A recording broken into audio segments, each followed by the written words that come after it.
Hello, hello, hello. Welcome. Hi, Anik.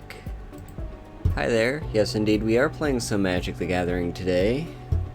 It is Ember. Okay. Hello, Ember. Yeah, we're playing some Magic today. I like to play Magic on my Fridays, and I'm doing a little series here where I started a brand new I started a brand new account on Arena just so I could have my profile name and all that stuff, and I'm using the opportunity to maybe teach some people that don't know much about Magic so they can get into it. The stream title says I love draft. I think it should say that.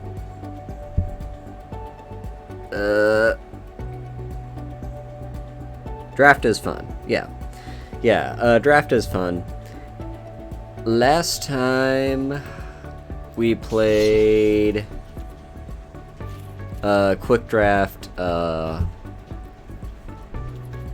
time. Yeah, limited is pretty fun. Yeah, last time we played quick draft call time just so I could kind of walk people through how draft works and stuff like that. We didn't do very well, but it was fine. Also, the season just rotated, which means everything is back to the beginning at bronze tier. You made a budget deck with 4 rares. Yeah, I'm probably gonna have to build a lot of these. Got to gold 3? Wow. Yeah, I don't know how much grinding I'm gonna do to try and rank up, but we'll see. I don't know if I'll get enough gold today to do what I want to do, which is, mill. Yeah, mill's pretty good. Mill's pretty good if you're building a budget deck. I want to do a premier draft if I can, but I don't know if we'll get enough gold today to do that, but we'll see. Yeah, also, another thing I forgot to mention with this is I'm trying to not spend any money on the game whatsoever. I want to see how easily I can build up my collection to be purely free to play. Let's see what the store deal is. Also, let's cross our fingers. Okay, it's just a sleeve. That's a pretty cool sleeve, though, gotta say. Not gonna spend my money on it, though. Yeah, it's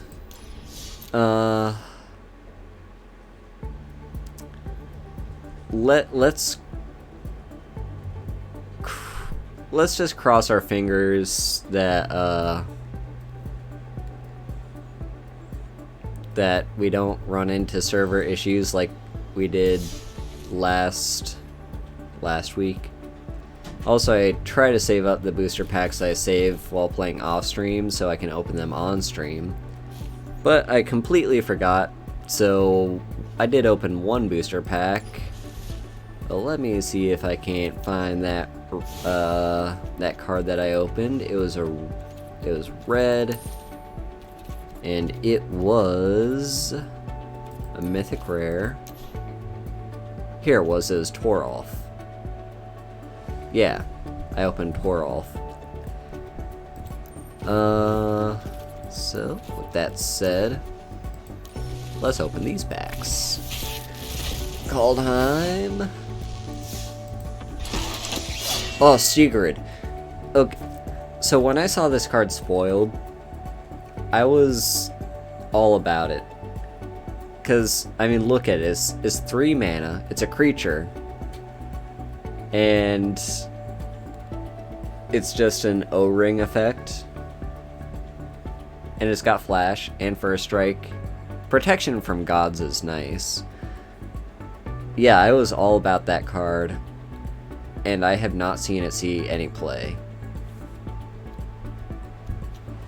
So hopefully that can change. But yeah, this seems like a very cool card. Alright, what we got in Strixhaven? This is what I'm most excited for. Callous Blood Mage. Now that one seems fine. And then we also have... Ooh, Kasmina. I think it was on my main account. I did a Strixhaven draft and I pulled Kasmina. I don't think I did terribly well in that draft. Maybe I did. I want to say I got 5 wins. But yeah, I've got Kasmina. And what's our last pack gonna be? Ooh, we got a Devastating Mastery as our bonus rare. That's nice. Destroy all non-land permanents, and you can pay the alternate cost to make it cheaper. And if you do that, your opponent gets to choose 2 non-land permanents to bounce back to their hand. And God's Willing. That's a fine card. Personally, I'm not a fan that they bumped that up to rare. But I see why they did it for Strixhaven, because spells are very important in this set. Yeah, we got some nice stuff. Also, I was scrolling through pictures that I'd saved on my phone, just looking for stuff to potentially delete. And I completely forgot about this. Yeah, there's a code. I don't know if this code has expired yet, but we'll see. I also don't remember if I'd actually used the code yet. It's called Restorative Burst. Awesome. Yeah, that just gives you 2 free levels. And yeah. Hi, Painting Glee. So yeah, we got our free levels there. We got another Strixhaven pack, so let's open it. Strixhaven Stadium is interesting. It kind of makes it so you can play with Infect, or like pseudo-Infect. So that's interesting. And Harmonize. I do like Harmonize. Alright, Mastery Tree. Let's stick this... Where did I stick the first one? Here? Sure, we'll open that. And we got an avatar. I do think it's cool that they've made it so you can unlock avatars through the tree. This is the first time they've done that, I'm pretty sure.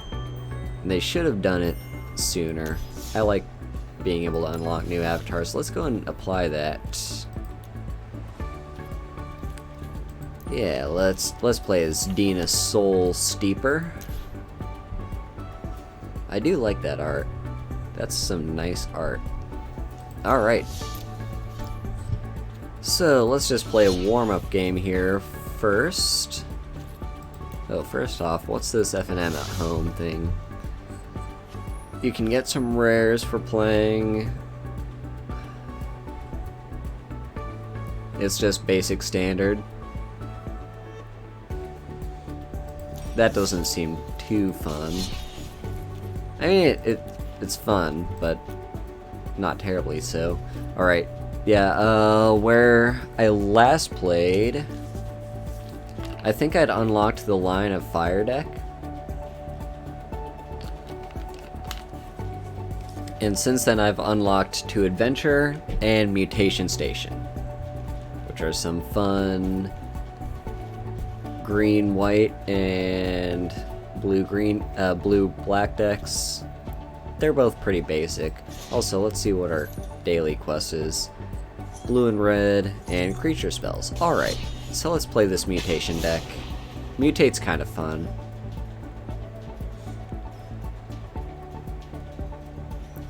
Yeah, I just want to do like a warm-up match. Maybe a few warm-up matches to unlock. I love you too, Aeolus. Never seen this before? Hi. Have you never seen Magic before, or Arena? What haven't you seen? I don't like this hand because I don't have any blue mana. This card game? Yeah, it's Magic the Gathering. So, I've kind of explained in some of my earlier stuff. Aeolus, you charm. Yeah, it's a... I've explained a bit of this early on. But... So, I'm playing on MTG Arena, which is free to download. Sure, let's attack. It's free to download, and it does walk you through a tutorial. I would recommend, if you're interested at all, to do that.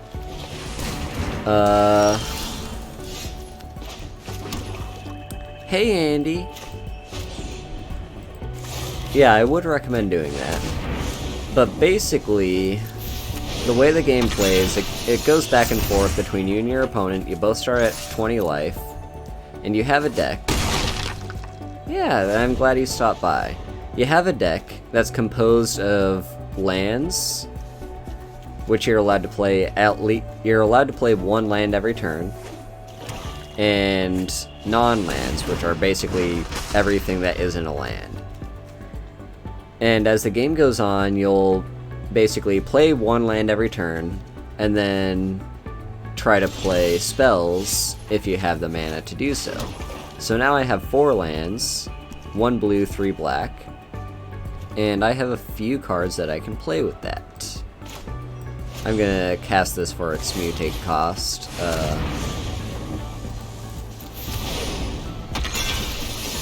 There we go. Yeah, for the most part, you can only play stuff on your turn, but there are the occasional things that you can play on your opponent's turn. So, for instance, this card has Flash. So does this card. So those are cards you can play on your opponent's turn. Creatures have power and toughness, so... See, this thing is a 5/6. The 5 stands for its power, and the 6 is its toughness. Let's see, what should I play here? I think I want to play this.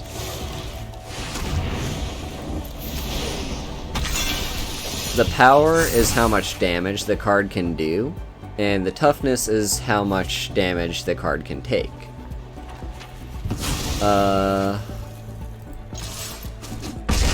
One.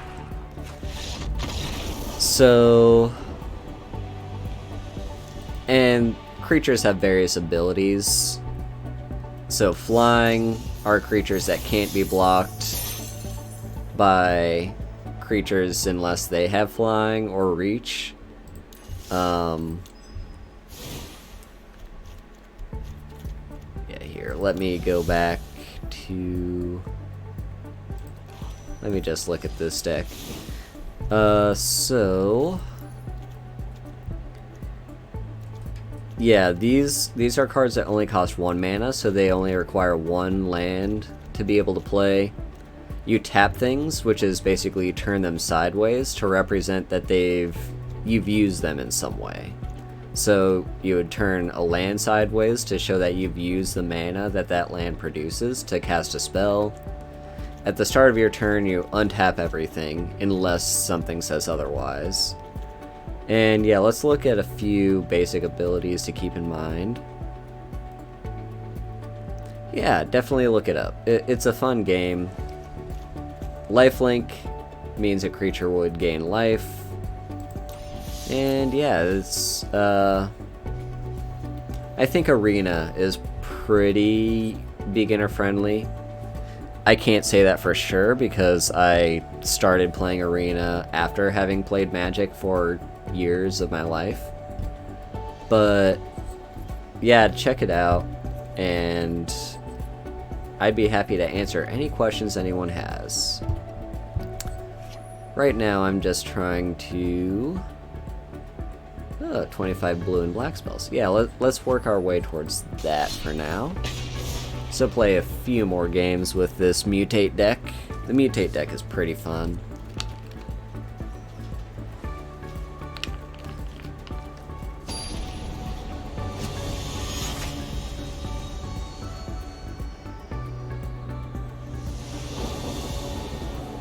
Yeah, no problem. I do want to help people get into the game if they're interested, because I personally think it's kind of intimidating when you first start playing, because there's so many different rules and so much different stuff to pay attention to that the pros try to pay attention to. So yeah, I would recommend taking it slow at first. Just try to learn all the basics, because this is a very... It's an easy game to play once you know how to play it, but it does take some learning and getting used to. Yeah, you know what? Let's do this. So, Arena is free to play, and when I say that, hopefully you know what I mean by that. It, like, technically nothing is forcing you to pay money for it, but if you spend money on it, you can build your collection faster. I'm trying not to spend any money on Arena, and so far I seem to be doing pretty well with that. So I would recommend trying to do that. Yeah. I've spent thousands of dollars on this game in my lifetime, so yeah, I want to spend less.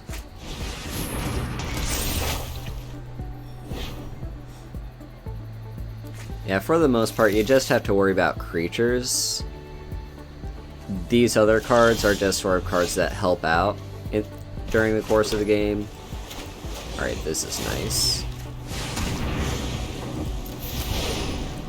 So I played this. They had to sacrifice one of their creatures, because it has an ability that says when it mutates, each opponent sacrifices a creature. That means the creature goes to the graveyard, which means it's dead. There are some ways they can get it back, but for the most part, it's dead.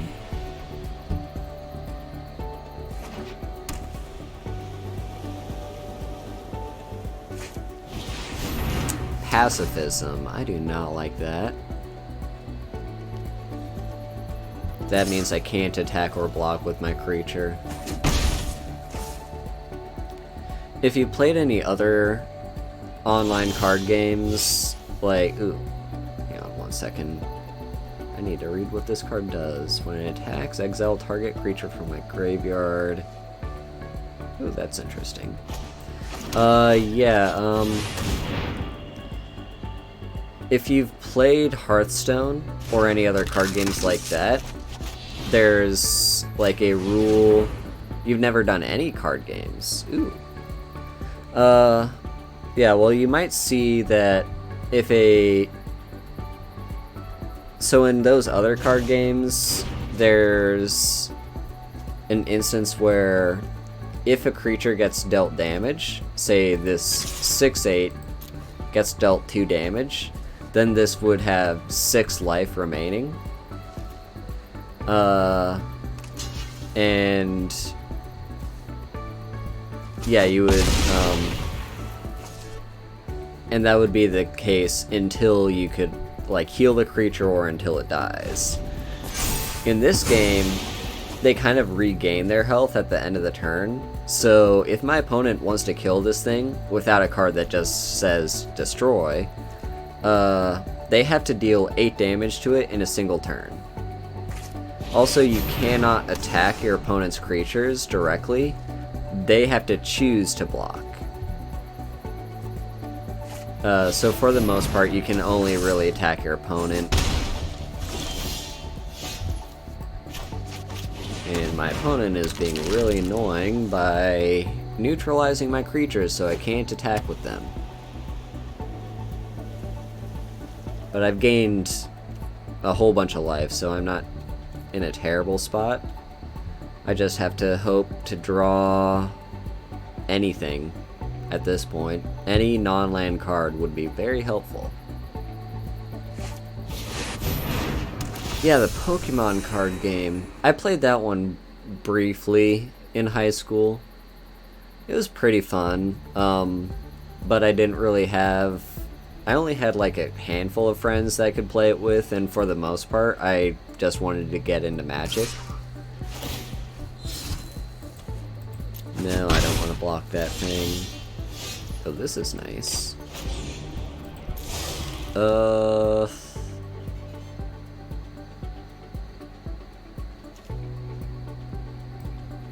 Yeah, I'll just play this now. I could wait until my opponent's turn to play it, but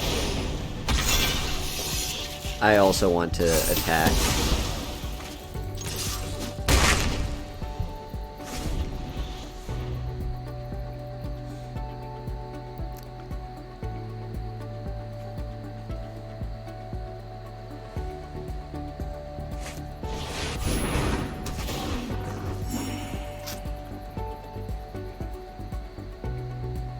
Okay.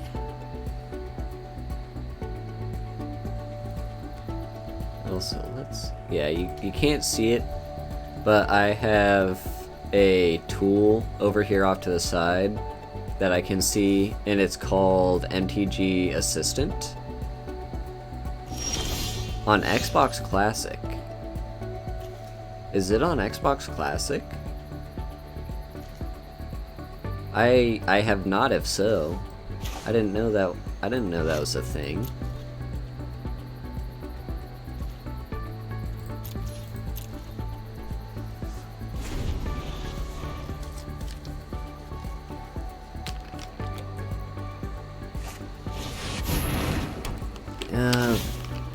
Screw you. Yeah, I haven't done anything with the Xbox in like a while. I can't remember the last... I think I booted up the Xbox briefly to replay the first Watch Dogs, and that was last year, and I just didn't finish it.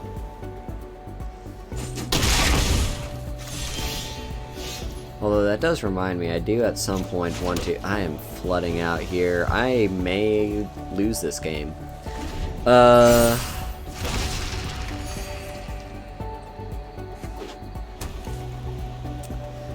Well, this is Arena right now. Oh, maybe it wasn't Arena.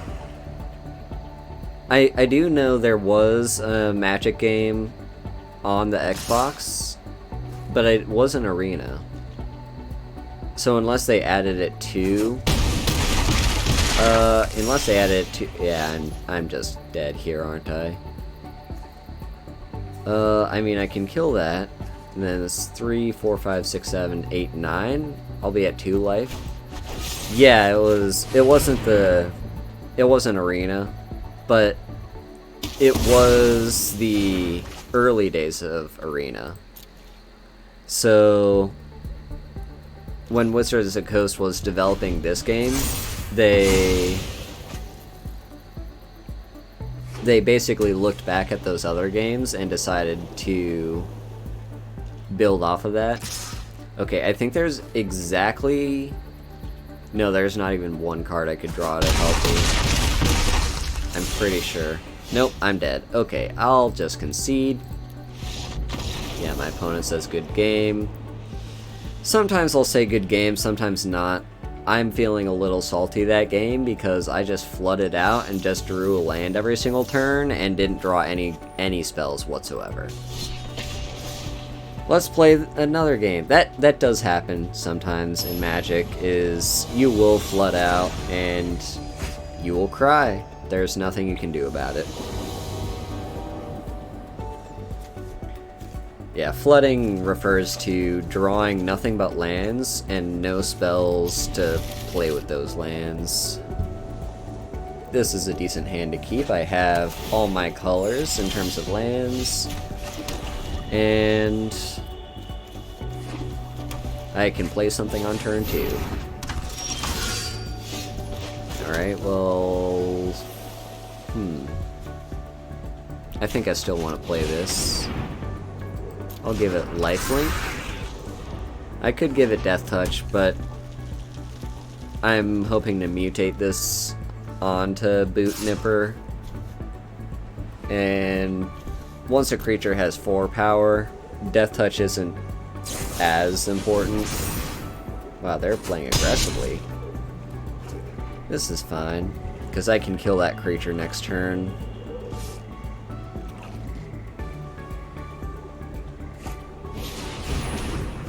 Pacifism is a little annoying. Tell you what, I'll play the Pollywog Symbiote.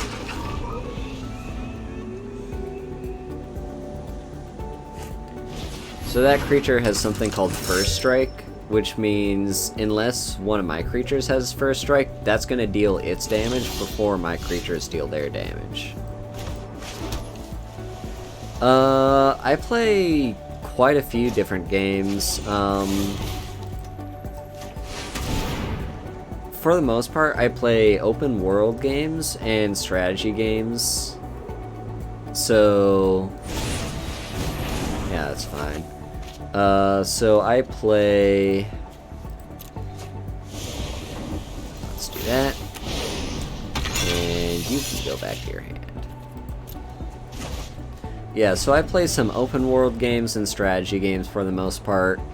As far as open world goes, I'm a big fan of the Elder Scrolls series and the Assassin's Creeds.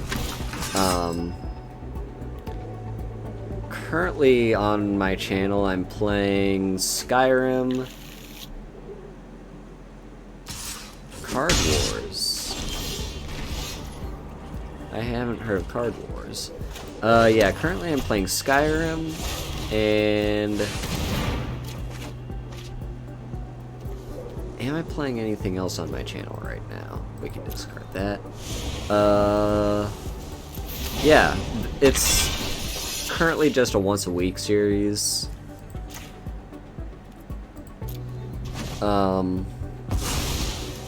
Tomorrow, I'll be streaming Skyrim.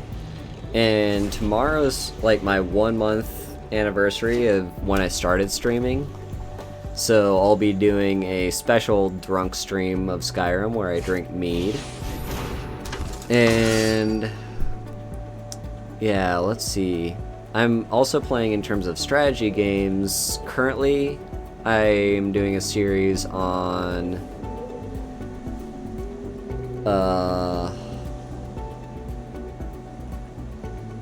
Crusader Kings 3, and we are playing as... Alright, this is gonna be fun.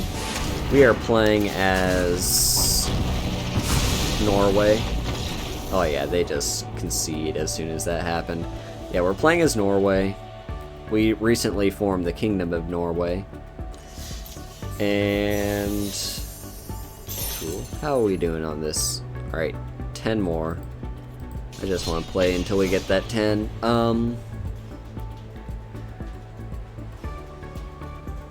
Yeah, let's see, what else do I have? I play some Star Wars games, so I'm playing Star Wars Battlefront 2, like the original Battlefront, back in 2005 when it released. No, this hand is too slow, I think. This is better. That is on Sunday, when I play Battlefront. I'm not very good at FPS games, but they're pretty fun.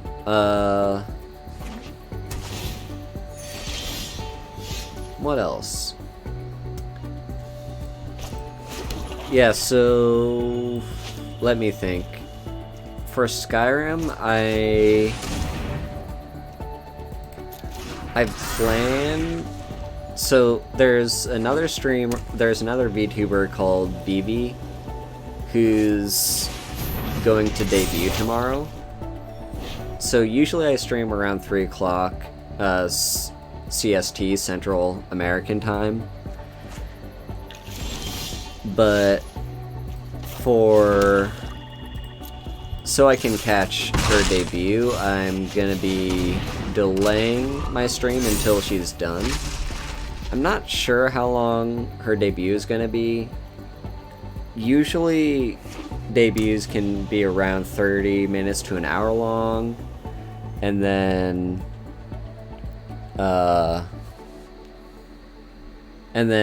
afterwards they may or may not play, like, stream a game. So what I'll probably do is wait until the debut part of the debut is done, and then I'll start my stream. Yeah, let's mutate onto this thing. Let me see if I can't find the time of that debut. I have it saved in my calendar.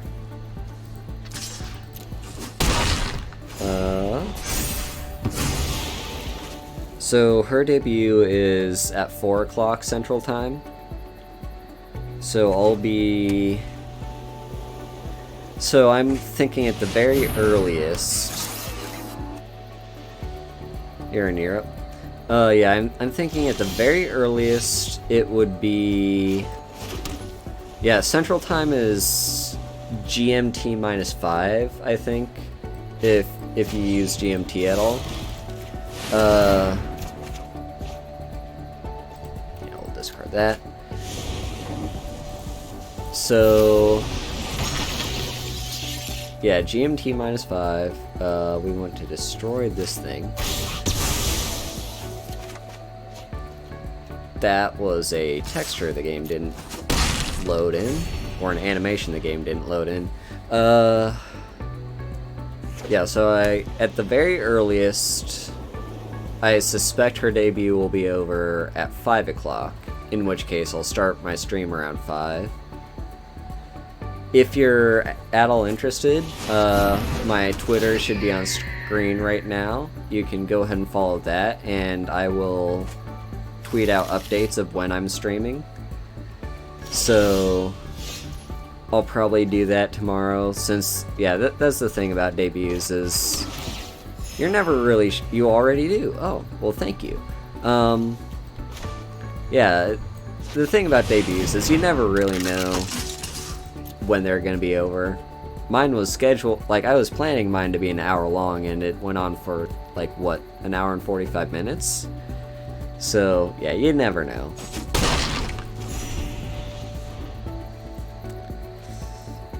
That is gonna be a little bit of a thing, because I'm kind of hoping my Skyrim stream can be 4 hours long. I usually stream for about 3 hours, but I think a longer stream would be more fun to do for a drunk stream. Oh shoot, that thing is big. Oh sweet. We can get rid of it. Yeah, put this under. Let's destroy this. There's that broken animation again.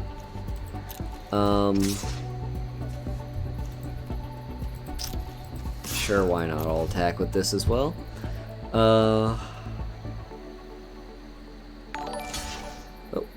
Oh, thank you for the follow. And yeah, that is another way you can see when I'm about to go live, is your notifications.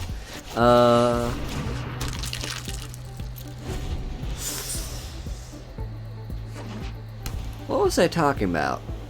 I feel like I was saying something, and then I got distracted by the game. Ah, Kiorabus, the sea god.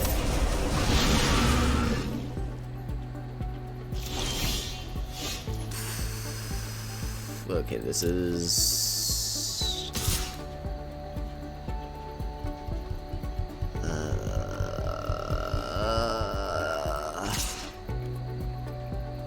Oh yeah, the drinking. Yeah, I'm thinking of like a 4-hour stream for that, which might conflict with like my IRL stuff, because I still have to like have dinner.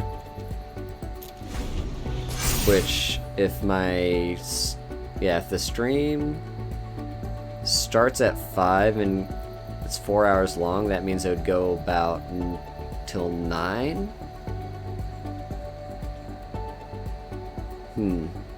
I may have to think about that. I may have to delay my stream so I can grab dinner? We'll see. We'll see.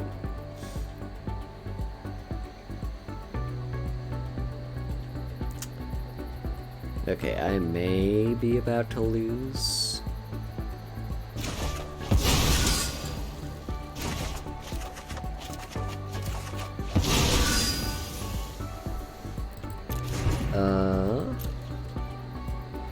No. No, I'm not gonna lose. Yeah, go ahead and do your attacks. And then at the end of their turn, I'll play the Sturge Bat. I'm not gonna mutate it or anything, and then I can mutate this. They will lose some life. And because this thing has flying, yeah, let's destroy you.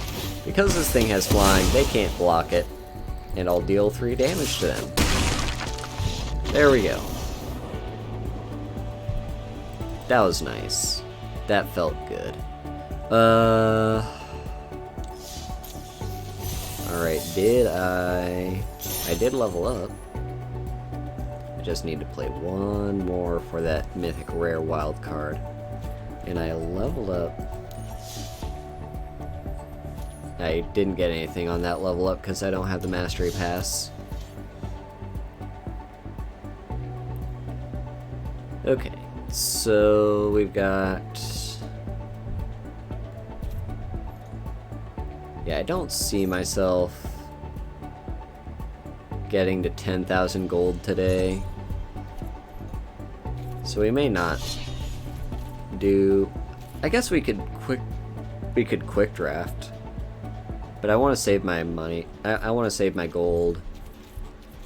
We'll do one more game with this just to complete that quest. And get the mythic rare wild card.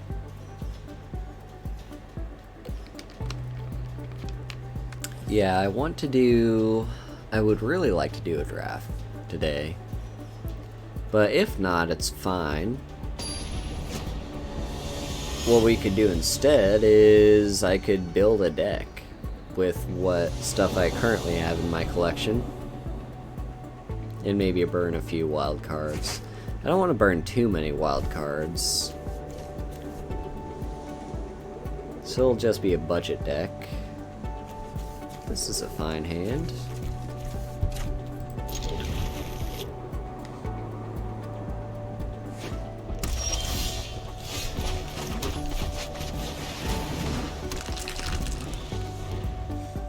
I'm not terribly good at deck building in this game.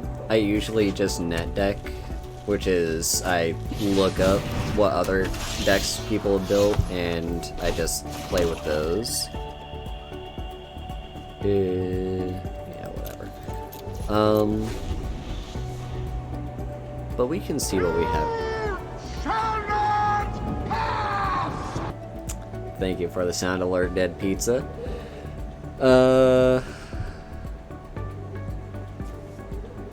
Yeah, we'll see what we do.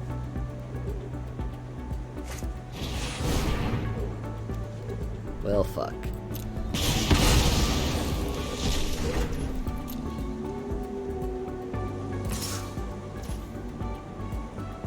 I think I want to save this turn dismissal. I don't care about taking 1 damage.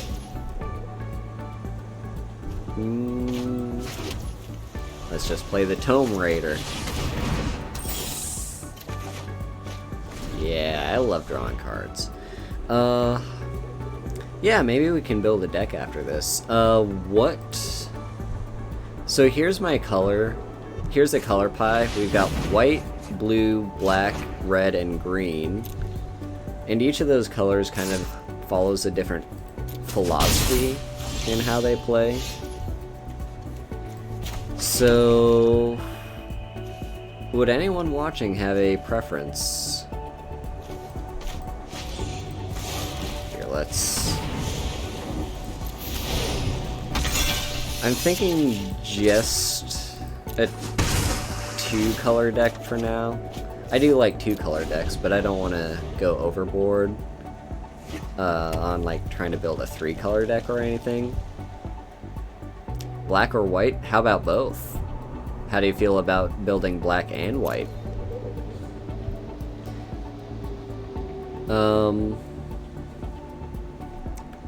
Yeah, I'm a fan of that color combo. Spooky, yeah. Yeah, so because white is the color of... Damn it, I can't return my own creature in my hand with Stern Dismissal because it sucks.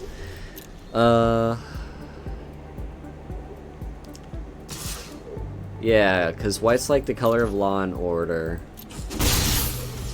And black is like the color of death. And so like black and white are kind of the colors of death and taxes. Not necessarily. There is an actual deck called Death and Taxes, and that's usually just white. And it wouldn't be a Death and Taxes deck that we build. But yeah, black and white could be interesting. We'll see what rares we have in our collection. Aha.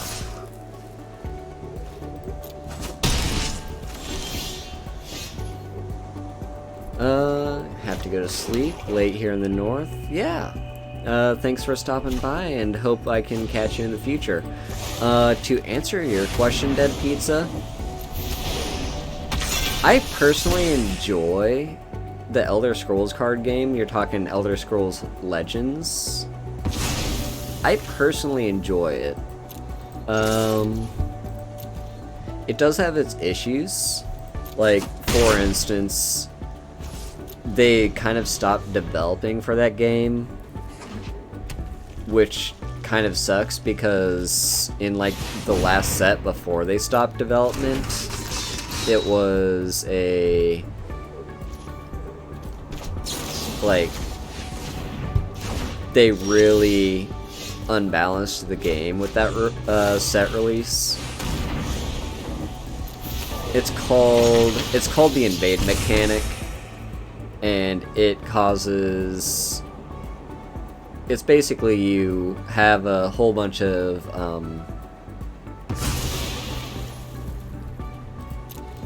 it's basically you play a bunch of efficient cards that invade, which they like create a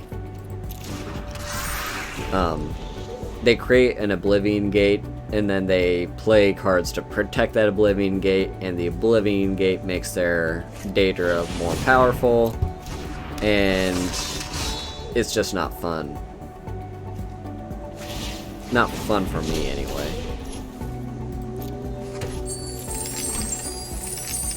So they're playing a Dwarves deck. That's interesting. Not really.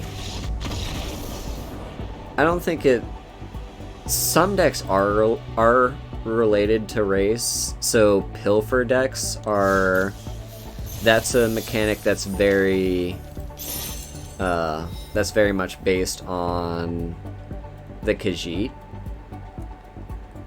But yeah, and then there's the Daedra deck that I told you about.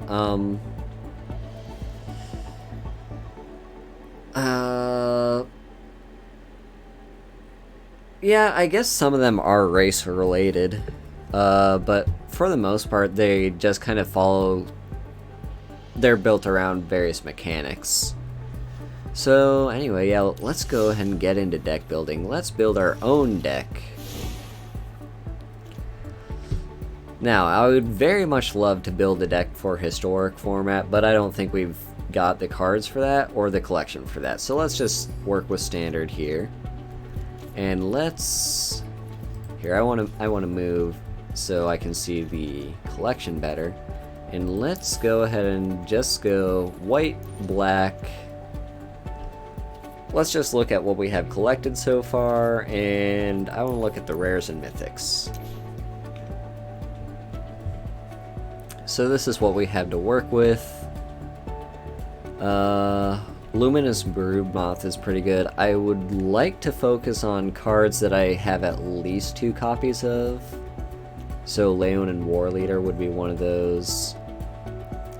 Although the problem with Leonin War Leader is that's honestly not a very good competitive card.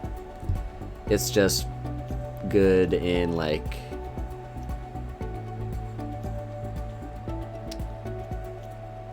it's good when you're starting out. But if you want to build a deck that's actually fairly competitive, it's a little bit weak. Let's see, so yeah, we've got some interesting choices here. We got quite a lot of black cards, I like them.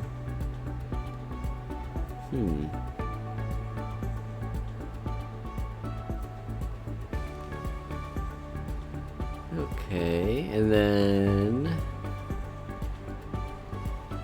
yeah, we don't really have any two-color white and black cards. Alright, so if we're building white and black, I just want to... okay, so let me take a look at what this card does. So on one side, it's a 2-mana Flying and Vigilant 1/1. You tap it to put a 1/1 counter on each creature that enter the battlefield under your control this turn. So that's a good card if you're playing a go wide deck that plays a bunch of creatures. That could be interesting. And then the other side, Embrose is a 4-mana 4/4, which is a pretty good rate. And you tap it to put a 1/1 counter on another target creature. Then he deals 2 damage to that creature. When a creature dies with a 1/1 counter on it, draw a card. So that's not a bad card if you're playing... yeah, that's not a bad card if you're playing for... playing a bunch of creatures and putting 1/1 counters on those creatures. So let's throw that in. I like Giant Killer because Giant Killer has... so it follows the adventure mechanic, which is basically you can play the adventure spell, which is that spell down there in the lower left. And then you can play the creature side later. I kind of like Giant Killer because it's a very good card to play on turn 1, but it's also a good card to save if you're playing against a big creature deck. So let's throw that in there. Now what else do we have? We might want to keep an eye on creature types as well. So like here, Embrose is a human, Giant Killer is a human. Rally the Ranks could be useful for playing a bunch of humans. And speaking of humans, we've got Lava Brink Venture. That's a very efficient 3-mana card. When it enters the battlefield, choose odd or even. And it has protection from that quantity. That's pretty... I like the sound of that. Here's another good one. This is also a human. Alright, I'm seeing a pattern here. We've got a lot of good, decent humans. So, Selfless Glyph Weaver can save our humans, and if we draw it in the late game, it can be a board wipe to save us. Sigrid. I pulled this at the beginning of the stream, and talked a little bit about how much I like this card. Yeah, let's throw that in. 3 mana, flash first strike. Protection from gods could be useful. Sparring Regiment. Or Sparring Regiment. I'll have a think about that one. Heck, let's not even think about it. Let's just throw it in. I do want Luminous Broodmoth. I know it's not a human, but it's a very good card. Yeah, let's just put Rally the Ranks in here. Okay. So I really don't want to play Doomscar or Devastating Mastery because they're cards that destroy all creatures, and if we are playing a deck that relies a lot on creatures, we could very much screw ourselves over. But at the same time, it's not a bad idea to have, yeah, like any of these 3 cards right here. It's not a bad idea to have any of them just on hand if we're being overpowered. I do want Elspeth Conqueror's deck that exiles any of my opponent's problematic cards, and when we get to lore counter 3, we can actually reanimate one of our own creatures and put a 1/1 counter on it.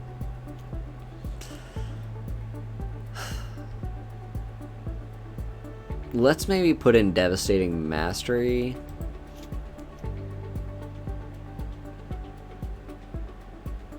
Just as a one-off. You don't want too many board wipes if you're playing a creature-heavy deck, but if we're playing best of 1, which, yeah, I don't think we're building this deck for best of 3. If we're playing best of 1, you don't want too many creature-heavy decks, or you don't want too many board wipes in a creature-heavy deck. But it's good to have some on hand. Victory's Envoy is a human.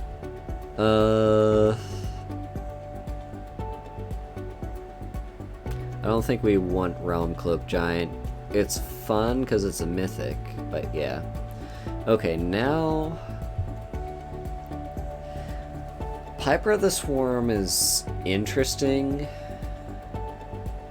It's a human, but it doesn't really fit what we're going with if we're building a human deck. Piper of the Swarm just kind of does its own thing. It's not very useful. Okay, we've got Callous Blood Mage, which is not a human, but could still be worth looking into.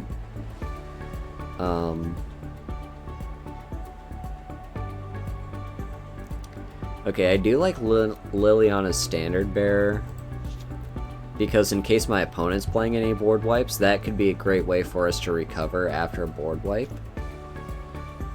Crippling Fear is nice if you're playing a tribal deck, so we would play this card, name human, and then all non-humans just get -3/-3 until end of turn. Eat to Extinction is very efficient removal. It's 4 mana to exile a creature or a planeswalker at instant speed. Haggard Mauling is also pretty efficient.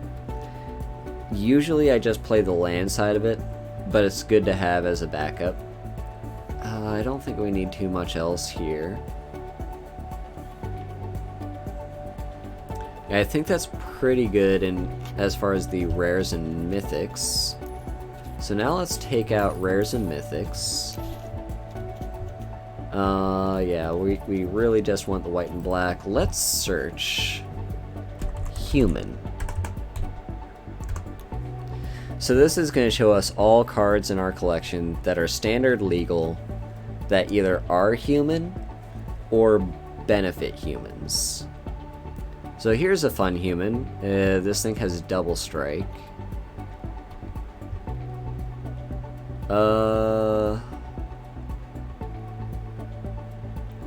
Passioned Order could be worth having. Let's look at what we have before we make any decisions here. Shepherd of the Flock could be nice. Hey, Ophelia. Yeah, Shepherd of the Flock.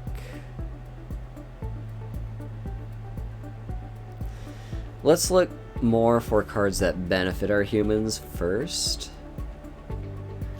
This is a human in our colors, but it really only cares about us having flying things.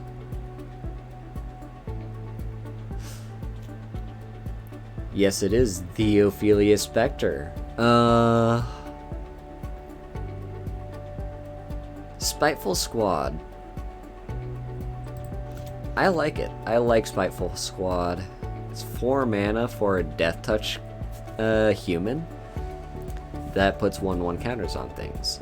Okay, so now we've done that. These could also be fine, because they do have the added benefit of drawing cards when they die.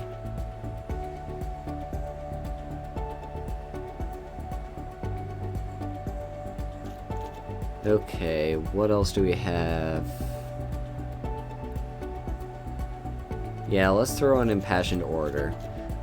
I'm keeping an eye on that mana curve. We do want to kind of keep it lower. Star Pupil is nice.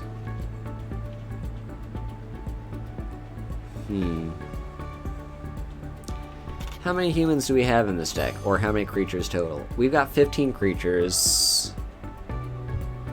And 12 of them are human. Let's look at changelings, because those are also humans. We do not have any changelings. Did I misspell that?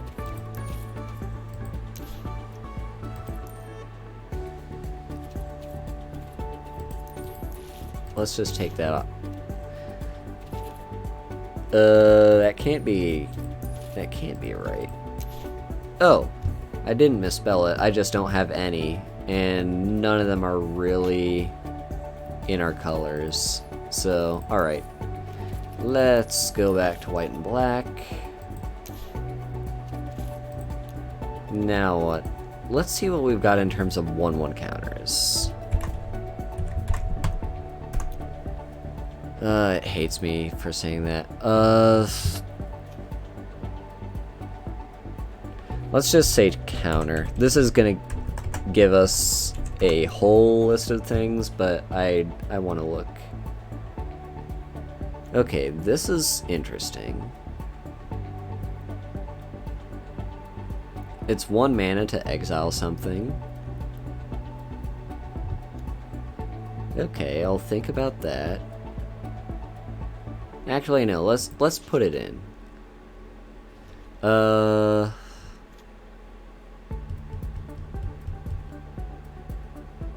Yeah, dueling coach.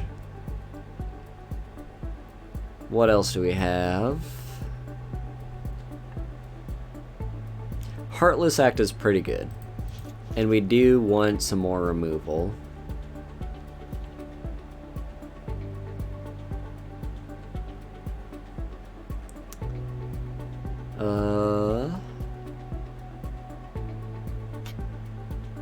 Okay, is that everything? Alright. Now we've got that. Let's look at what we've got in terms of removal. So, we got 4 instants, 3 sorceries, 3 enchantments. 2... I would count Secret as removal, so 3... This is 4, 5, 6... I guess we can count Death Touch as removal, so 7, 8, 9, 10. So we've got 10 cards that count as removal, that's nice.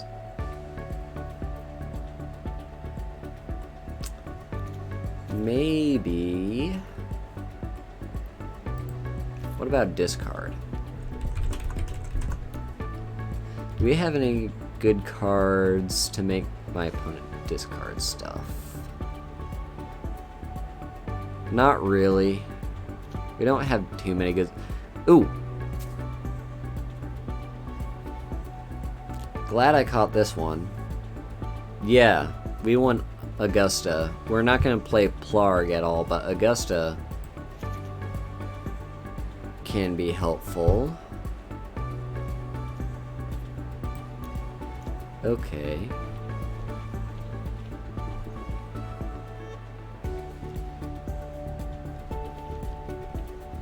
Alright, let's No, not lands. Let's find a few more 1-drop cards. Things that cost 1 mana, just so we can lower that curve a little bit. We don't want too many 1-drops, but we do want a few. Currently we've got only 2. Honestly, 1 copy of Professor's Warning wouldn't be terrible.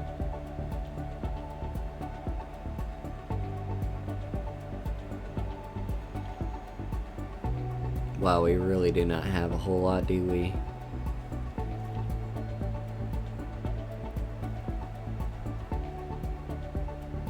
Maybe Light of Hope? Nah, I don't think we want Light of Hope.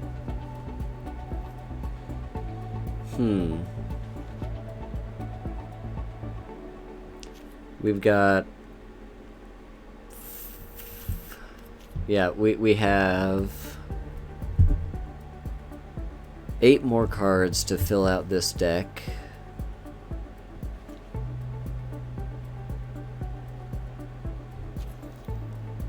We have a few uncommon wild cards. Huh. Okay, let's take off the ones.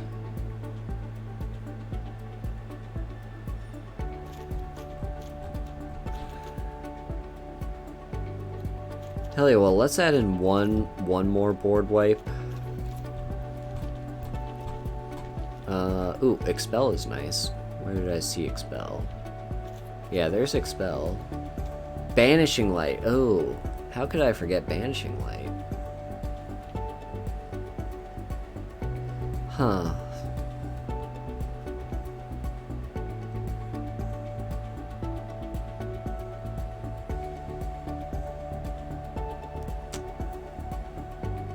Okay, Mythos of Snapdax.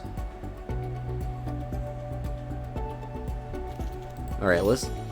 17 creatures.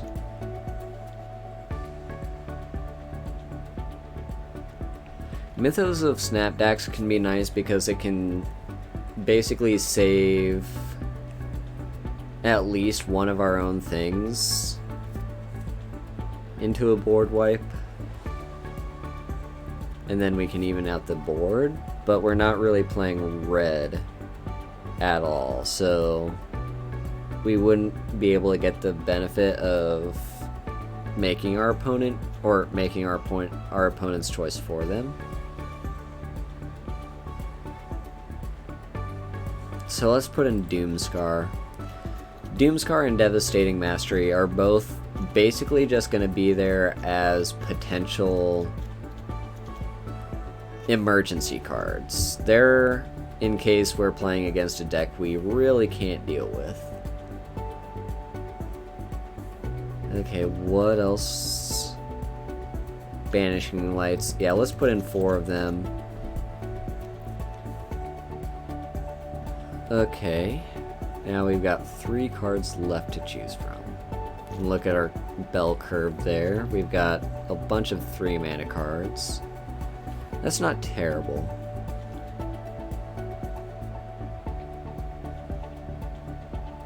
But I would like a few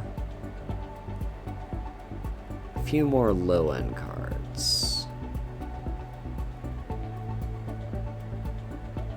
Village Rites could be fine, actually. Let me think here. Ooh, Eliminate. We do want to Eliminate. And then let's look at one more.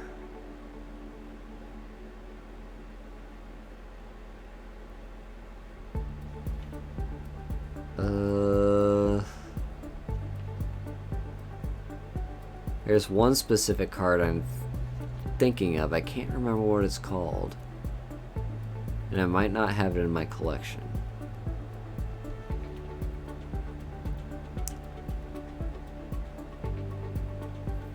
No. No, I'm not seeing it.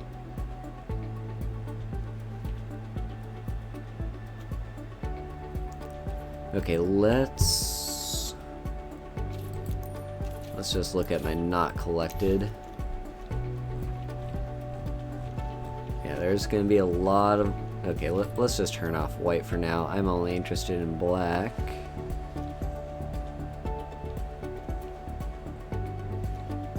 Black, black, black.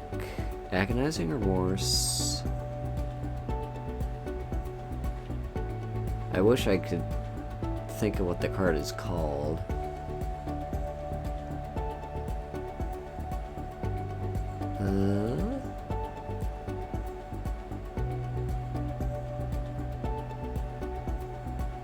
No. Not here. Plum of the Forbidden. There it is. This card... Yeah, this card can help us in a pinch. Because one of the problems with white is they can't really draw cards very easily. So having a card that can... Potentially we can sacrifice a few useless creatures to draw cards. So let's just put one copy of that in there. Let's craft it. It's going to be our one uncommon, so we've still got 17 uncommon wild cards.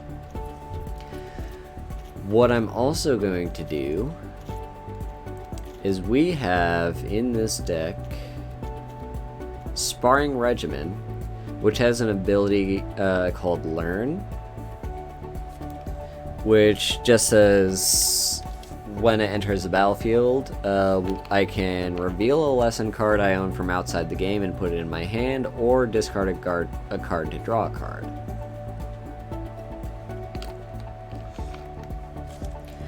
Now, I don't have to put any lessons into my deck. I could just say, you know what? I don't need them. I'll just use the discard to draw a card. But we have the option. So, I don't know why they do this. Why I'm only allowed 7 sideboard cards, even though technically I should be allowed as many as I like, up to 15, even in best of 1. But yeah, so a sideboard. I haven't really talked about sideboards much. A sideboard is a handful of cards. Usually that number is 15. I don't know why it says 7. So it's 15 cards that are not in your main deck. So as you're playing the game, you will not draw any of the cards in your sideboard. These just sit in, like, in your deck box off to the side as you play the game. In a best of 3 game, that is where you play a match, and whoever wins 2 out of 3 games in that match wins the game, or wins the match.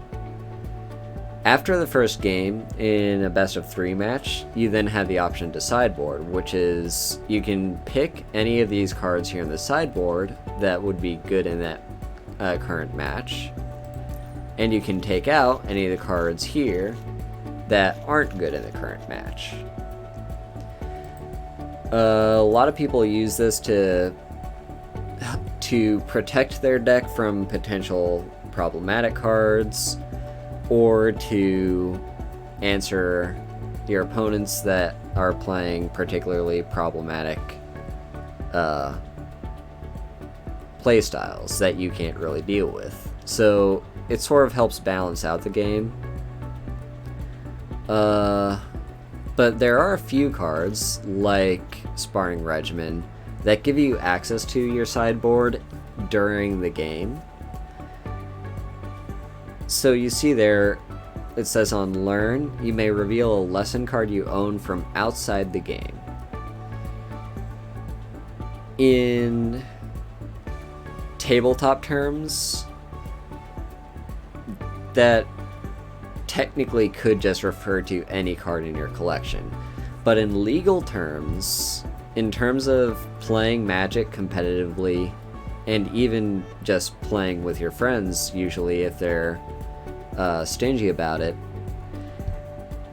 technically speaking, from outside the game, only refers to your sideboard. But so having cards that let you take cards from outside the game, you want to use your sideboard. So let's look at what lessons we have. We don't have too many, but it's good to fill up our sideboard, and might as well just take everything we can. So this one is, we can't actually,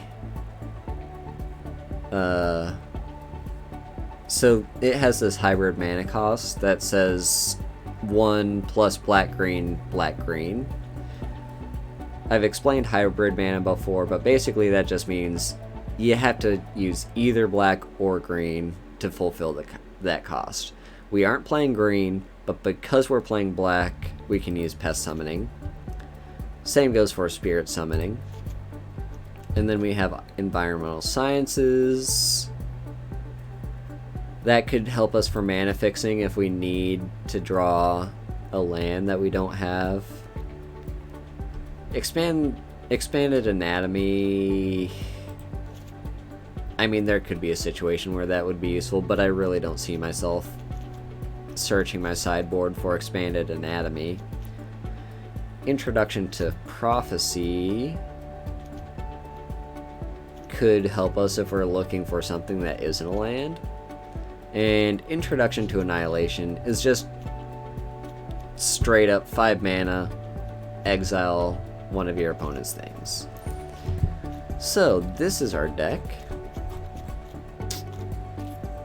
Now we have to look at our lands, because the deck will automatically give us basic lands depending on our color balance here. We don't really need any red, honestly. Like, I don't think we need any red at all. I don't see myself playing the Plarg side of this. I only see us playing Augusta. So let's take out those mountains, fill those.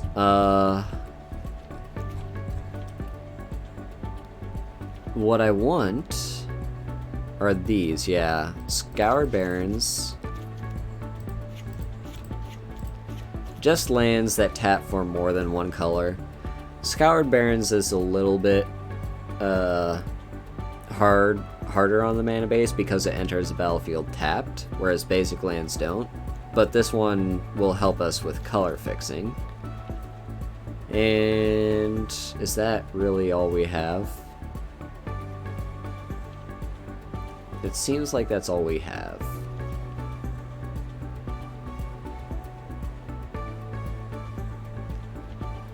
We could throw in the World Tree, because that's also technically mana fixing, but until we get 6 lands, it only taps for green.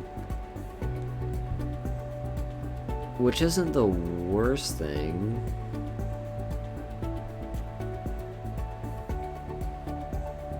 Nah, we don't need the World Tree. I think we'll be fine with this. We could customize our lands a little bit though. So this is the default planes the game is giving us, but let's find something that looks a little bit prettier. So these are the basic land arts on the set. I do like this. That's super nice. And so is this one. I really like the art on planes. That one's nice.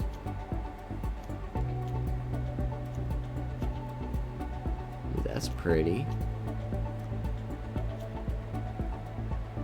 Yeah, let's go for this one. So I've got 11 planes.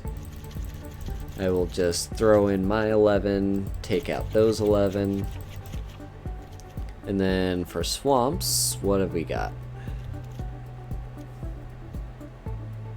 We've got some interesting swamps. That was kind of cool.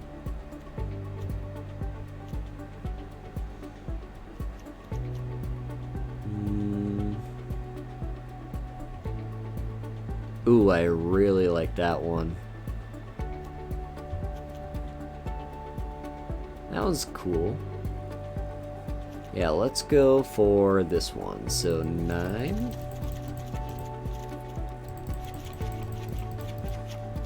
Alright, and now... Yeah, so this Dean automatically was the deck image because it was the first card I added to the deck. I'm fine with that. Having where was it again?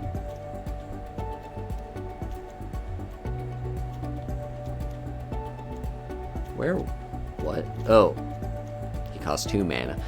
Yeah, I'm fine with having him being the image for our deck because that card was the reason we built this deck.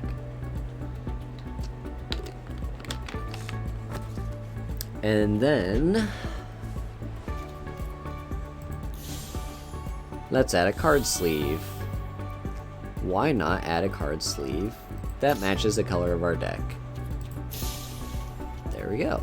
And now we name it. Let's call this... Usually, in terms of naming decks in Magic, like, you can name it whatever you want. There are decks called, like, Cheerios and, I think there's a Fruit Loops one. For whatever reason, people like to name their decks after cereals. Lucky Charms. But no, let's...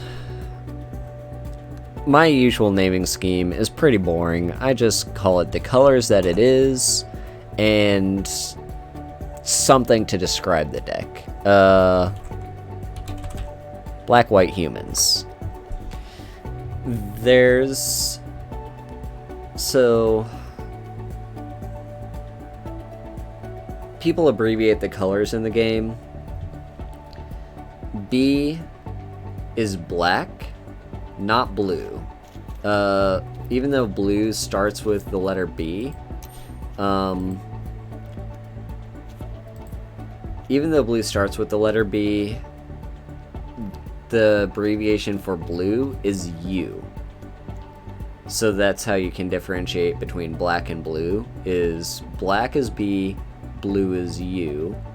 Then everything else is just a color, the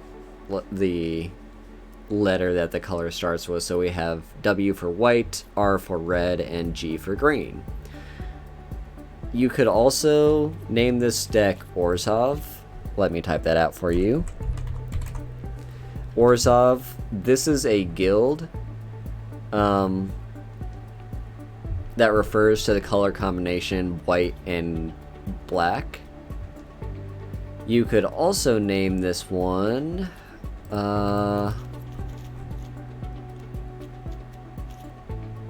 gosh, what's this color combination called? Oh, actually, you know what?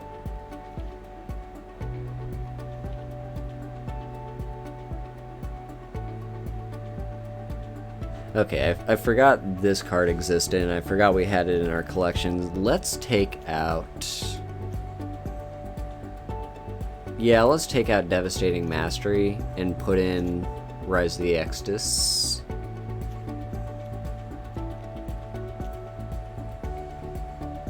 Let's do the same with Doomscar. I may get overrun by not having any board wipes, and instead just having targeted removal, but I think I prefer targeted removal. Yeah, what's that color combination called? It's escaping my mind. Silver Quill. Yeah, you could call this combination Silver Quill, because technically that's what the combination is referred to in the most recent set that came out. But because I grew up playing Magic from Ravnica, I call it Orzhov. And yeah, there's different names for all the different color combinations, all the 2-color combos, all the 3-color combos, and kind of the 4-color combos, although I haven't really heard like an agreed upon name for those. So yeah, let's save this deck. Yeah, it's telling me this is black, white, and red, but we're not gonna play the red. Let's just give it a spin, shall we? Let's swap this out for black, white humans and see how it goes. We don't have a lot of 4 copies of cards, especially not for our rares and mythics. So that does mean our deck is going to be a little bit less consistent, which is, you really want consistency in deck building. But this is not a good hand. We don't have any creatures. But I think we can hope to draw into creatures. I'd rather keep a mediocre hand than mulligan into a worse hand. Though I would recommend mulliganing this because, like, other than Rally the Ranks, I can't play any of these cards in my hand. Eke to Extinction I can play if I draw another land. Alright, this works. So we can Rally the Ranks. That's named Human. And now on turn 3, we can play Lava Brink Venture, and that's actually going to be stronger because of the Rally the Ranks. So let's play this. What do we think our opponent's going to have that's problematic? I'm going to name Even, because that's where most of the targeted removal in black seems to be, is 2-mana spells, or like the cheap ones. There's a lot of 3-mana removal spells too, but the 2 that come off the top of my head are, yeah, it's the 1-mana, no, it's a 2-mana, and I guess 4-mana.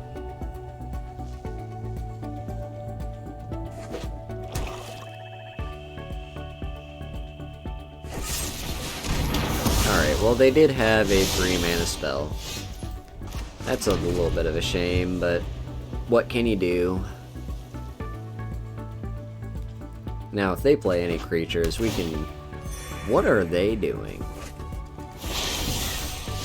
I see 4 colors over there. What are they doing?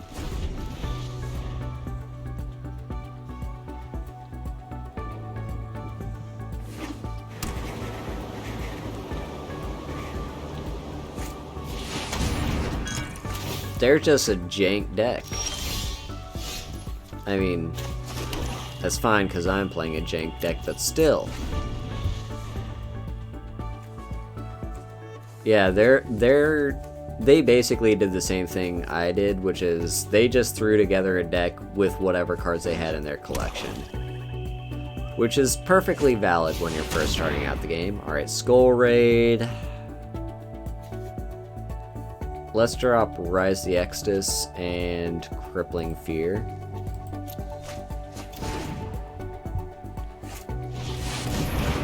Skeleton Archer. Interesting. Okay, I could Eke to Extinction that. I want to see, yeah, if I draw another land I can Rise of Exodus it, which is a little bit more efficient. Let's exile Poison the Cup. I don't think that really matters. What's really important though is the learn. Let's grab a Spirit Summoning.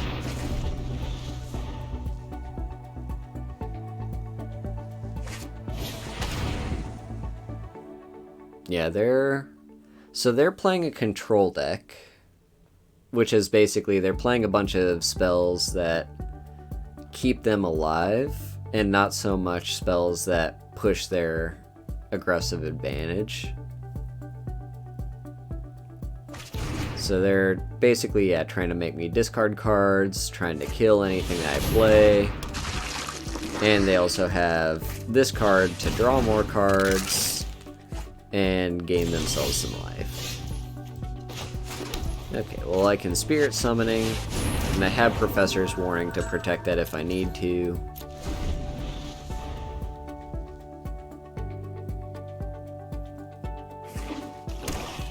Now the Spirit is not a human, so it does not gain the benefit of Rally the Ranks. They have a Professor Onyx. Witherbloom College class. Great. Well, darn. I don't see us winning. Because I have not... I may not have enough creatures in this deck. Okay, well I can play Augusta.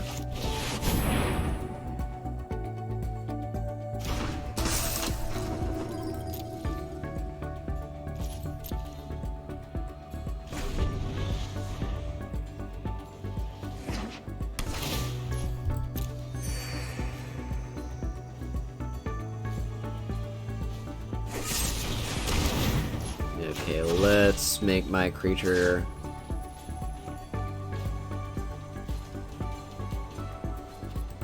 On second thought, let's put a 1/1 counter on it. They could kill it in response, but yeah, putting a 1/1 counter on it means that it does not die to Heartless Act, because that only destroys a creature that has no counters on it.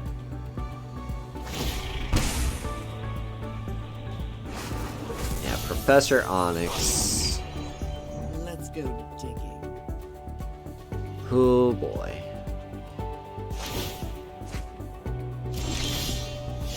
Oh great, a swamp, just what I needed. Let's keep that in hand.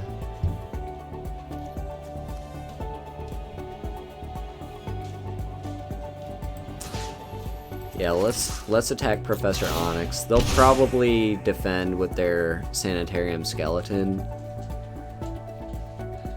but we'll make them do that. I do not want to tap Augusta because I do want her as a blocker.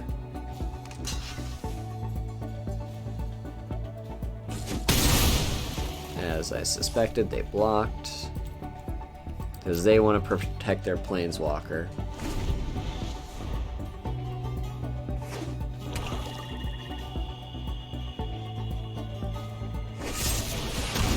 There goes Augusta. I highly suspect... Yeah, we're not winning. I don't see us pulling this back. Never thought I'd miss the library.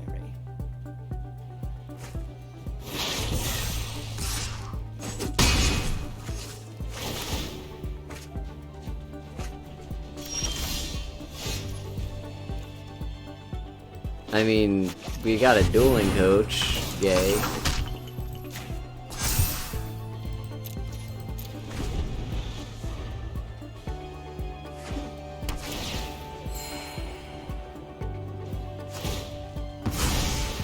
Yeah, they kill my creature, but that's fine.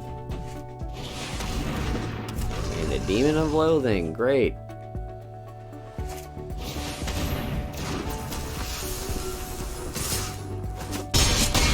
Alright. We'll see what I draw, and then I concede. Okay, so this deck... I have some things to say. First I'm going to let my dog through because she is currently crying at not being able to get through the door she wants to get through.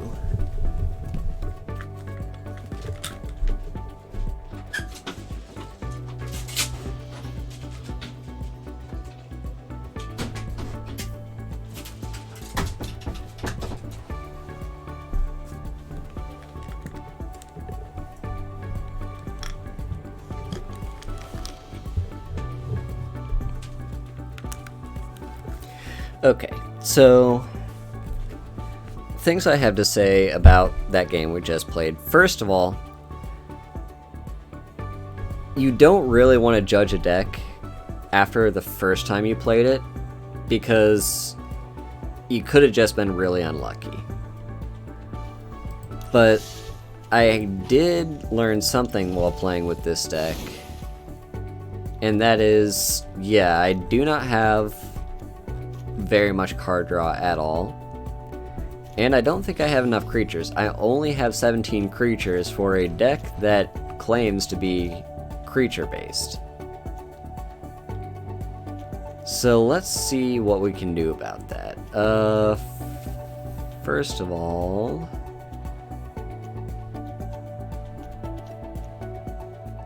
let's cut down 2 of our banishing lights, and let's just find, we don't need those colors. Let's just find a human.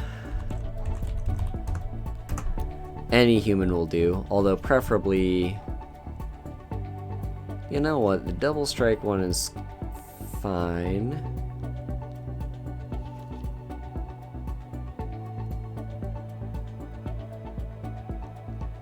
I kind of like Shepherd of the Flock. That can save one of my humans from getting killed, which was a big problem that last game. Yeah, let's add in a couple copies of that. So now we're up to 19 creatures, which is much better. And then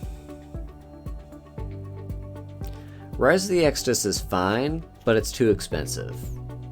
And I did notice that last game, what would have been very useful is Devastating Mastery. Being able to destroy all non-land permanents for 6 mana, which I did have 6 mana at that time. All those permanents my opponent was playing, like the Professor Onyx, all the creatures, and those artifacts that let them draw cards, I could have destroyed all of them with this single card, but I didn't have it in the deck.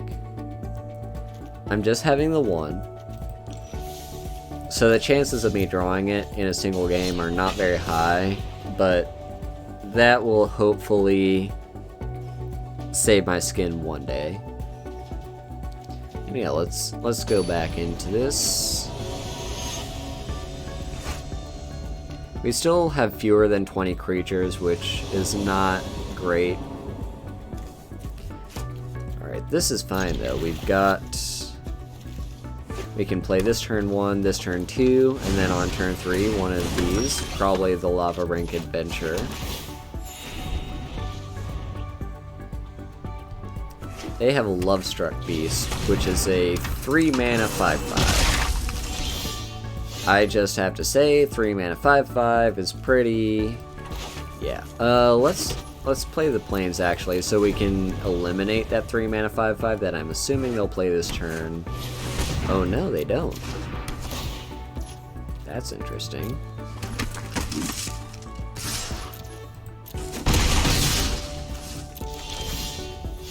Okay, here we play the Lava Brink Adventure, or Venture, I should say, not Adventure.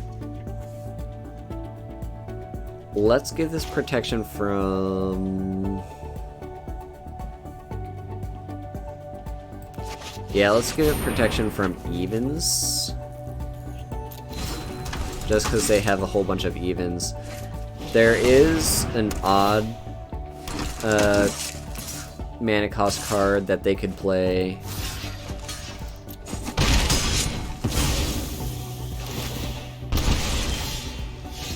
Okay, this is fine.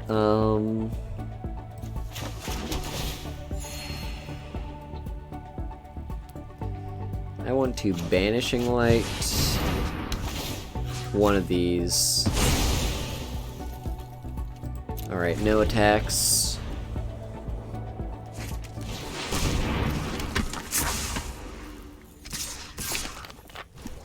Yep, I'll block Another one of your humans again.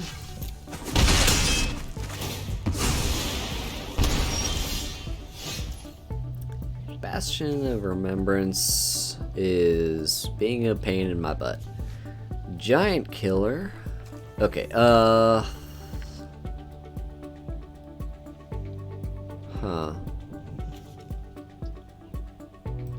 Let's eliminate you. I will have to pay 3 life.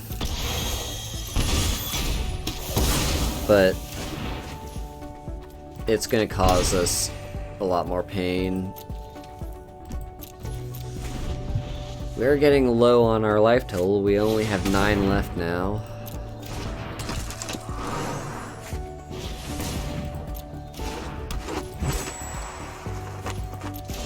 Okay, they are not attacking.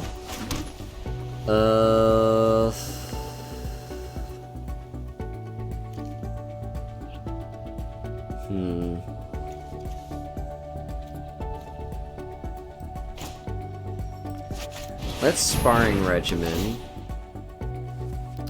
And I think this time I do want Environmental Sciences to gain me a little bit of life, as well as help me reach my 6th land drop.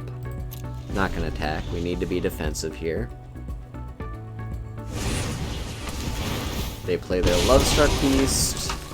Oh no, they don't play the Lovestruck Beast, they played the Heart's Desire.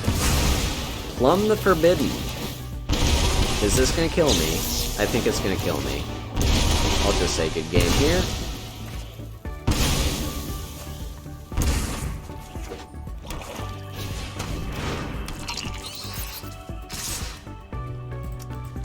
Alright.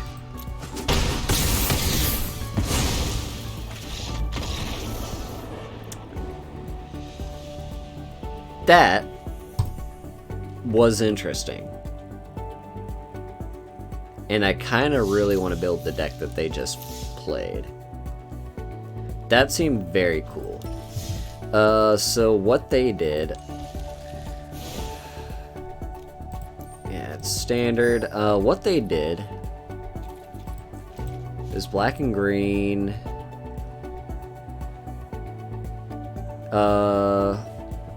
Let's just type in lose life. So yeah, what they had, Plumb the Forbidden. I'm just gonna build roughly what they seem to be playing. I think a Callous Blood Mage could be useful there.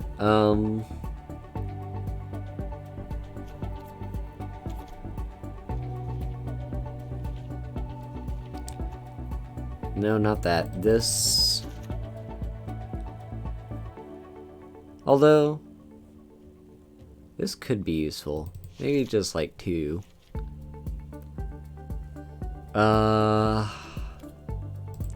Then let's look at what we haven't collected. Cauldron Familiar is illegal in Standard. That card was too good.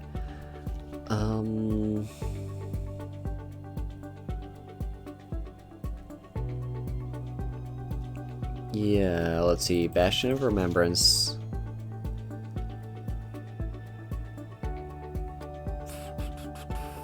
What else?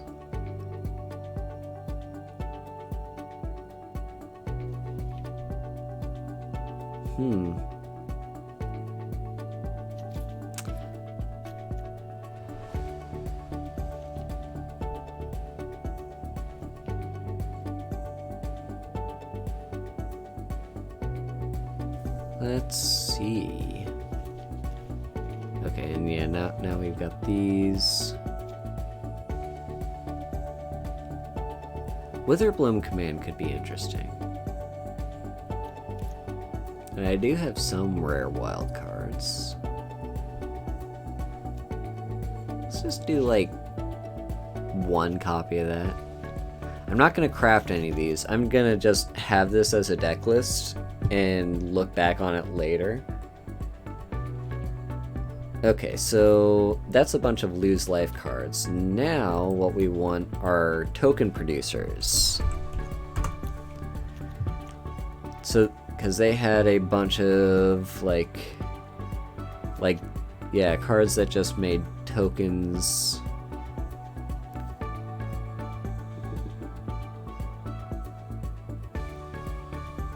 Just cheap. Yeah, Will Strider would be nice.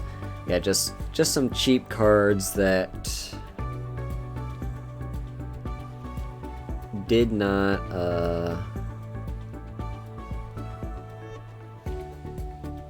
yeah, just some cheap cards that produce tokens.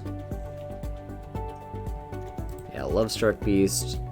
Let's just throw in 2. They probably were playing 4 copies of it. But I don't want to go too heavy on the wild cards. Yeah, green produces a lot of tokens. I don't think we really need to worry too far past that. This could be interesting. Tend the Pests to create... Oh yeah. Yeah, if you sacrifice a Lovestruck Beast to that, yeah, let's throw in like 2 copies of that in. Pest Summoning... So one thing I've found is, if you play Pest Summoning in Draft, and you have Plum the Forbidden, that's just very good. There's another card that it's a black card. For 2 mana, you create 1 black pest, and then you search up Pest Summoning from your sideboard. Play this on turn 2, then you have 3 pests, and then on turn 3, you play Plum the Forbidden for only 2 mana, sacrifice 3 of your cards, sacrifice 3 of your pests, then you draw 4 cards, lose 4 life, but then you gain 3 of that back. So for 2 mana, it's 4 cards. It's just a very good thing to do in Draft.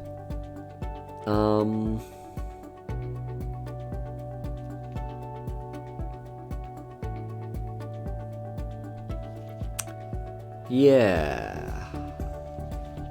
Is there anything... I will have to look back on this. We'll just save this. I know it's not a legal deck, but we'll save it anyway.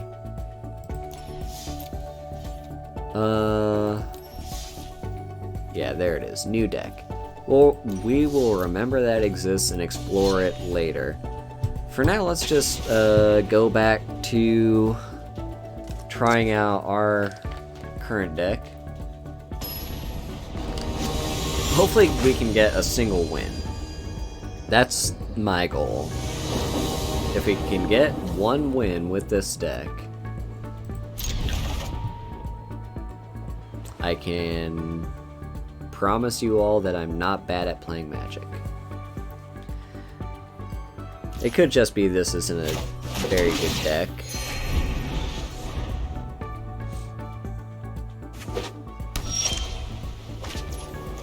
Okay, so I can play Impassioned Order. We've had Lava Brink Adventure in our starting hand for the past 3 games that we played this deck, right? Or like it's been among the first few cards that we've drawn. Okay. Yeah, let's just play this. Protection from Evens, I think. We're not going to attack because they can block and kill it with First Strike.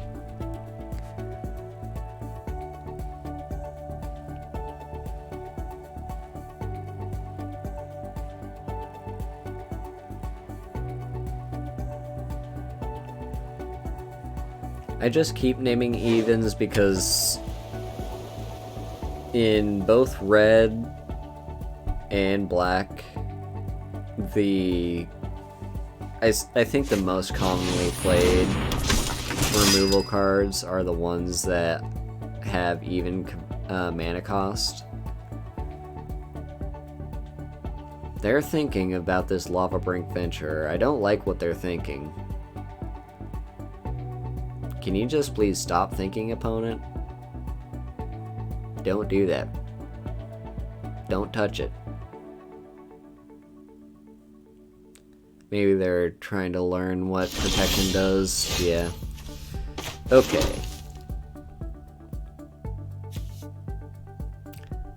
Let's just play Banishing Light. Exile their Inspired Veteran. Yeah, we can attack. We're currently winning a race between these two creatures. This is a little bit annoying. A 3/3, but we can kill that.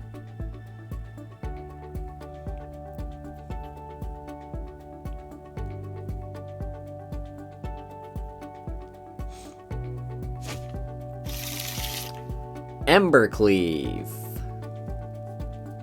All my homies hate Embercleave.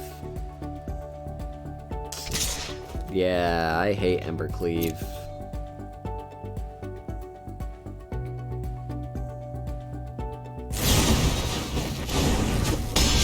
Good for you. Okay, here's something I can do. I can play this. And I'll tap my Lava Brink Venture.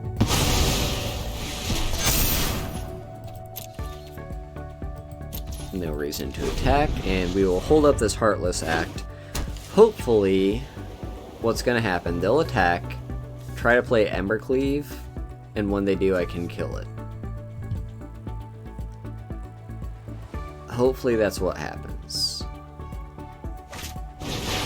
No, that's not what's gonna happen.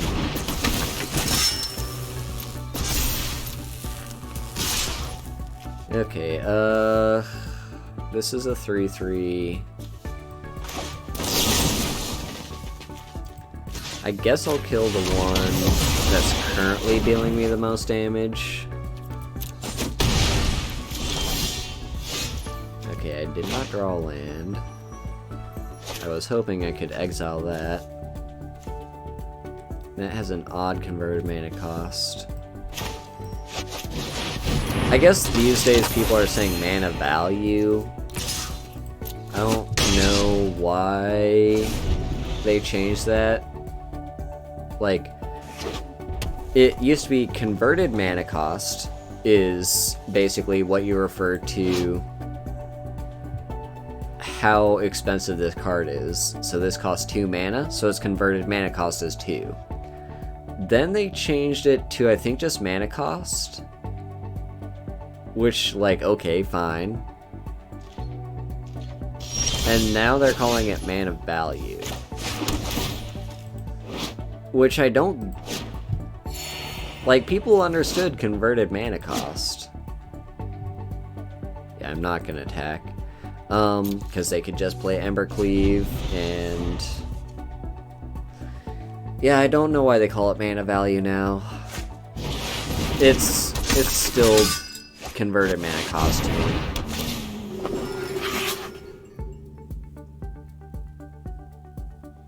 I do not like this.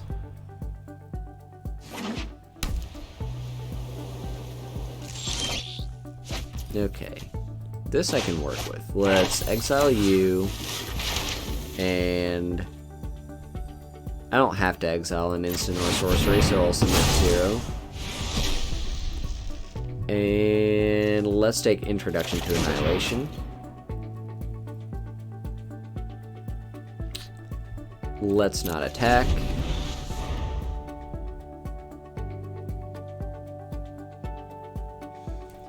The reason I'm not attacking is, even though these both have even mana value, if they attack and play Embercleave, I want to be able to block with my Lava Brink Venture. Okay, Grasping Giant, eh? Let me just exile that. And no attacks.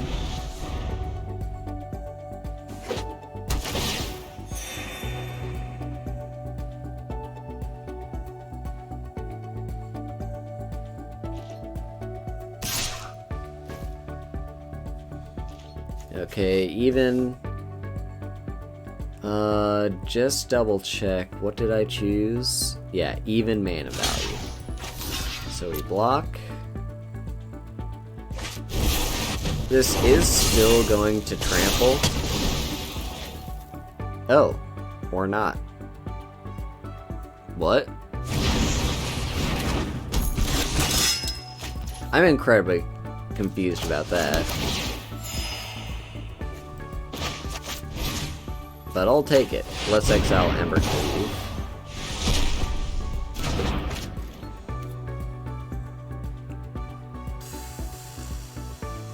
Let's just stay on the defensive. Why did that happen? Because the card has double strike.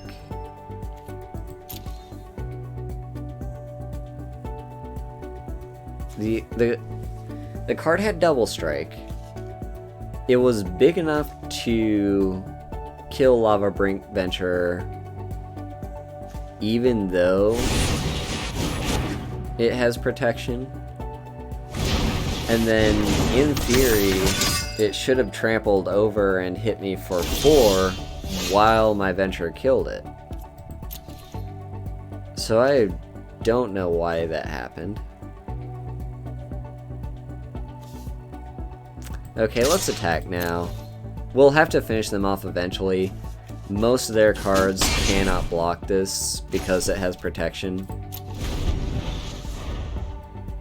Because even, and protection means it can't be blocked by evens. And it means more stuff too, but if we're playing offensively, that's what matters. Yeah, now they're gonna try and play offensively too.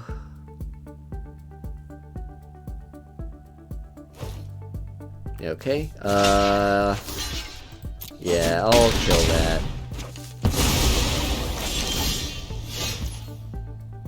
Alright, yeah, let's keep being offensive here.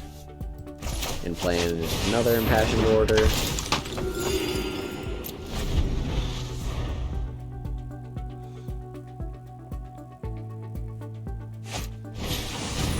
Venerable Knight.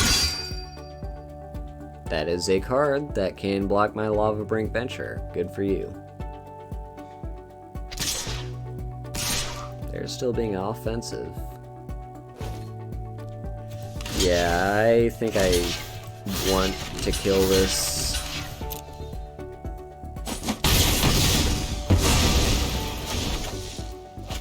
Oh, sweet. Okay, so let's attack here. Save this Eliminate for now. What I suspect they're gonna do is put the counter on the Tactician. Yeah, they put it on the Tactician. Okay, now I'm gonna kill it. Just so they don't draw anything to protect it with.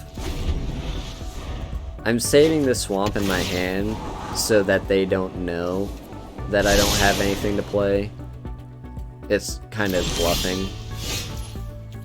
Okay, sure, let's just attack with everything.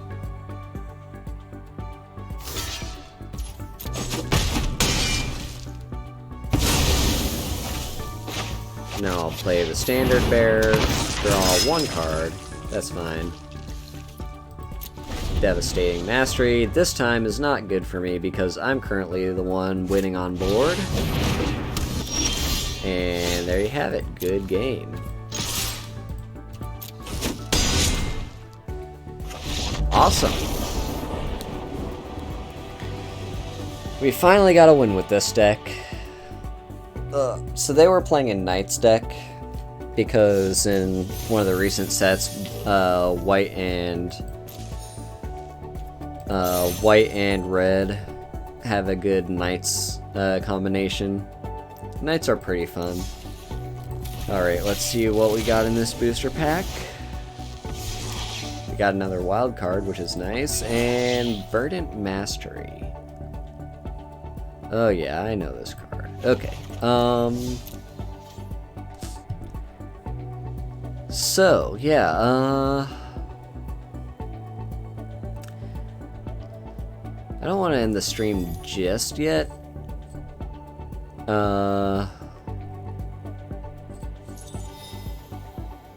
But I don't think we really have the time for one more game either.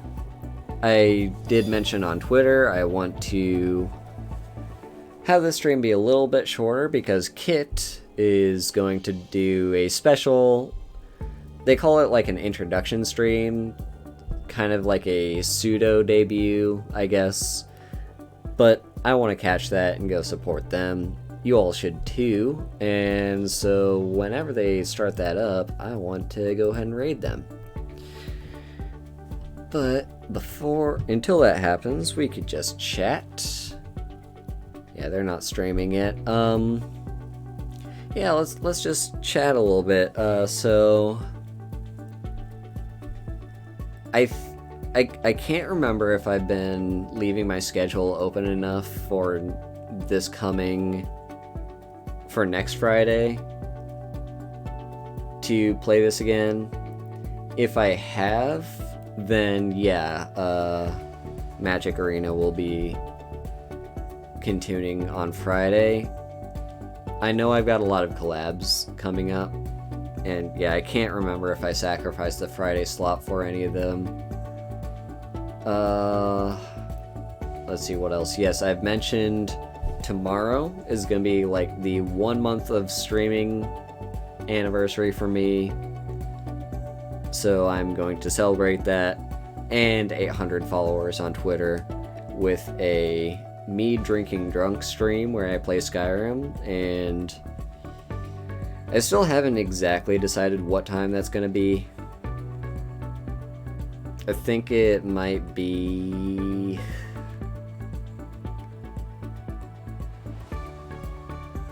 yeah, we'll see. Maybe 5 o'clock at the earliest.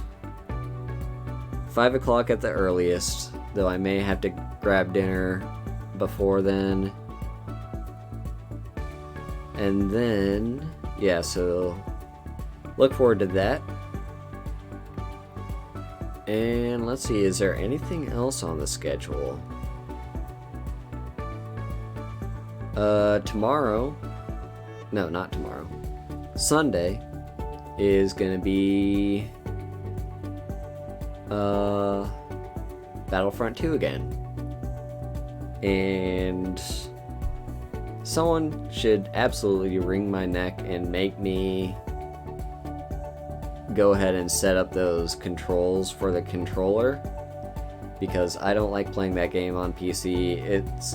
I don't have the right setup to play first-person shooters on the PC with mouse and keyboard. I am a lot more comfortable with the controller. But for whatever reason, plugging the controller into the PC, it just doesn't automatically know what inputs it's supposed to have, which is strange because when I played Battlefront 1 a while ago, it did know those inputs. So yeah, who knows what's with that.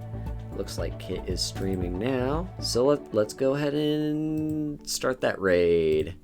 Thank you all for coming out.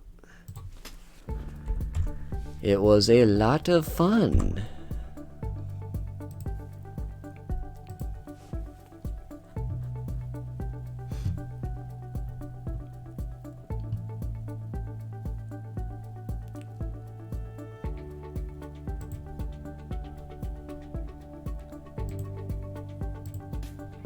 Hey, what's up, Koteas? How do? I'm doing good. Oh. Oh. Thank you, Haru, for raiding me and, you know, coming here into my reintroduction stream, which I am, you know, highly unprepared for. Especially, you didn't have to do that, Shy. And you too, Haru. Ugh. I wish I could smile right now.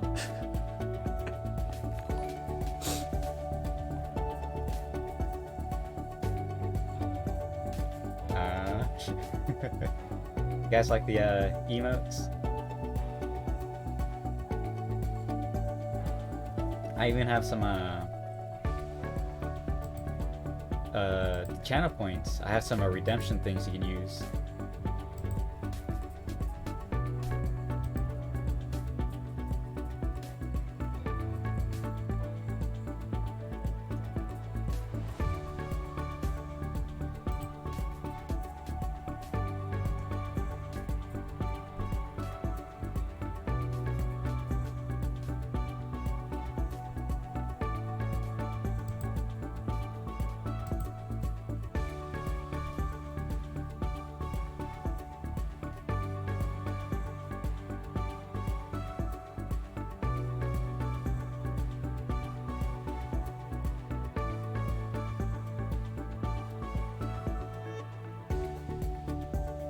Let me see if I can at least get a smile in.